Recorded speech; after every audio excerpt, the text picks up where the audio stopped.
শুভ দুপুর বন্ধুরা। আজকে দেখো আলু পটল দিয়ে চারাপোনা মাছের পাতলা ঝোল করেছি। এই এই রেসিপিটা গরমের জন্য খুব ভালো, আর এই রেসিপিটা পুরোটাই তোমাদের সাথে শেয়ার করেছি, তোমরা অবশ্যই পুরোটা দেখো। এখানে 5টা চারাপোনা মাছ আমি খুব ভালো করে ধুয়ে নুন হলুদ মাখিয়ে নিয়েছি।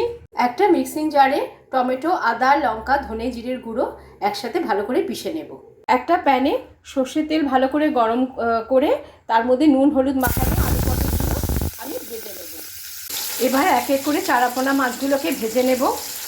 মাছ ভাজার তেলে কালো জিরে ফোড়নে দিয়ে দেব। এবার মিক্সিং জারে বেটে রাখা মশলাটা ওর মধ্যে দিয়ে দেবো। মশলাটা খুব ভালো করে কষে গেছে, এবার এর মধ্যে খানিকটা জল দিয়ে দেবো। দেখো ঝোলটা আমার একদম ফুটে গেছে। এবার একে একে মাছ আর আলু পটল যেগুলো ভেজে রেখেছিলাম সেগুলো সব এর মধ্যে দিয়ে দেব।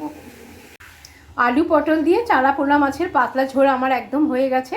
আমি এবার এটাকে নামিয়ে নেব।